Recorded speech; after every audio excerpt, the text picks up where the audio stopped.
What's up? Alright, this is Eric here at facebook.com/Eric the Conqueror or youtube.com/user/thesandman047. Alright, I'm just chilling in my basement right now, getting in a quick little home workout in. Yesterday I did pressing. The day before that I did posterior chain.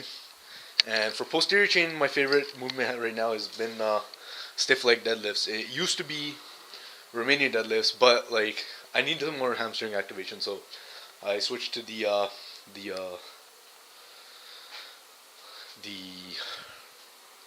what's it called? The stiff leg variation. The only difference between the stiff leg and the Romanian are in the Romanian you push your hips way back and keep the bar path very close to your body, whereas in the stiff leg deadlift you don't push your hips as far back while you still push them back, but you allow the bar to kind of have a more forward bar path.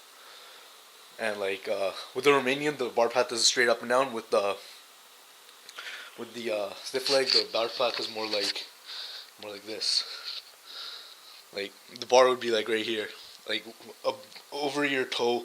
That's where it ends up, and then it ends up back along your stuff. Anyways, I'm just doing front squats right now, and I think front squats are good because they force your upper back into thoracic extension, and they force you to stay upright. It's impossible to lean over forward and do a front squat. It's just not possible. So they force you to stay upright and stay tight. So I really like them for that reason. I don't know if you can see this, but let's see if we can go for it.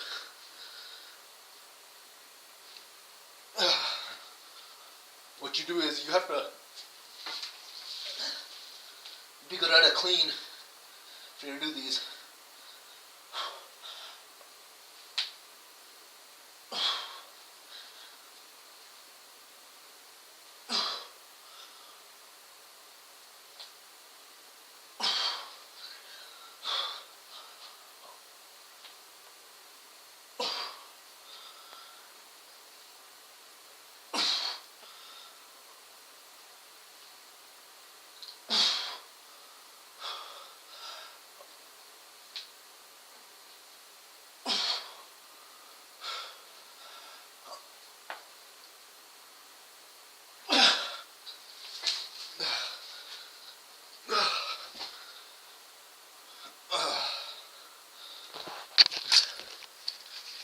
I don't know if you caught any of that, but just banging out sets of 8.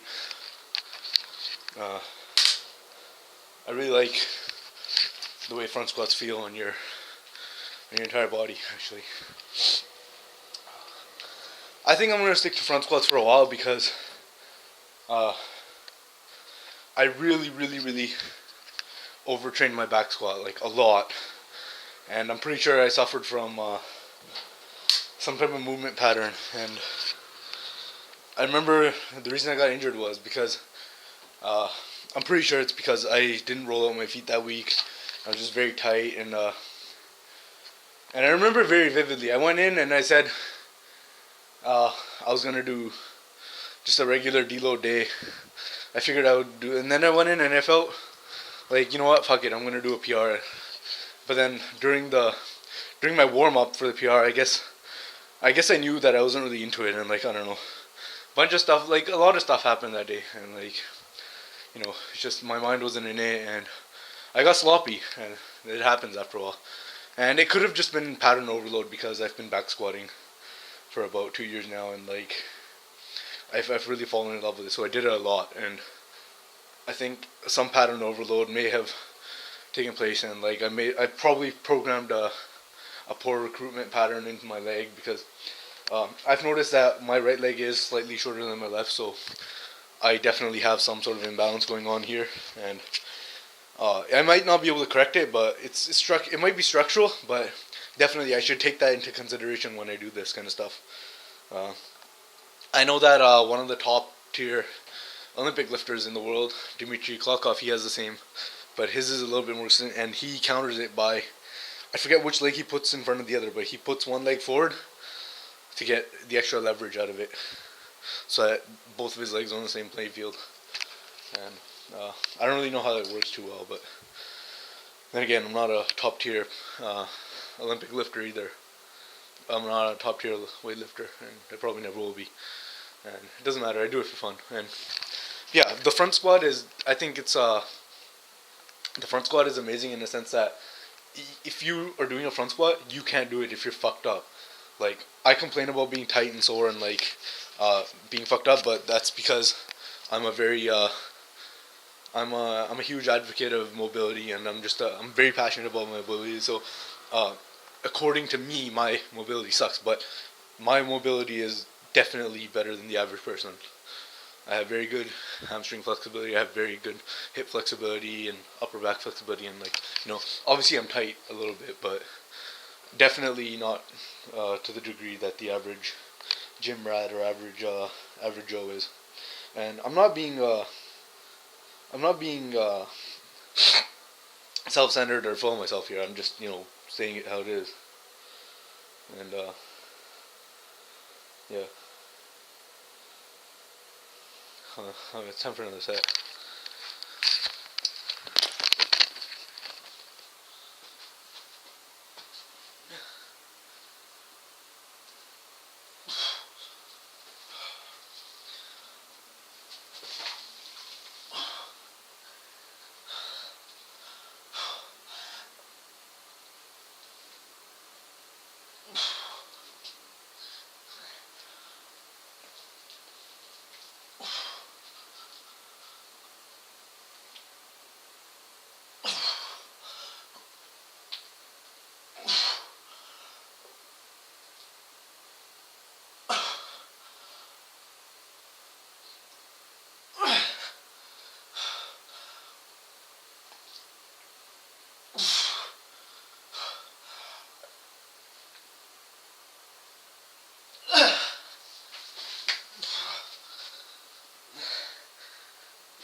Pretty sure that was set 3. I think it was.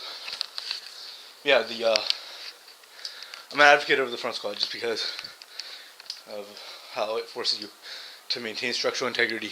Like, I've known people, including myself, actually, when I first, during my first year of lifting, my squat was something like, got up to something like 200 pounds or something, and I tried the front squat and I could barely get up, like 95 pounds and without it hurting and like without my back fucking like that's a lot of times the limiting factor of how much you can front squat will be your upper back. And if you cannot maintain thoracic extension, you will inevitably fail at doing a correct front squat, and that's just the fact of the matter. And a lot of people fuck up by grabbing the bar, but I don't know if you've noticed, but I'm only getting my fingers there, and sometimes my pinky slips out, and I'm only holding it like this. Like, the bar should be racked across your shoulders, delts, front delts, in between that little pocket of your front delts and your clavicles, like right in front of, on top of your clavicle area. Like, obviously not pressing too hard, but like, you'll find a groove somewhere in there. Like, everybody's gonna be different.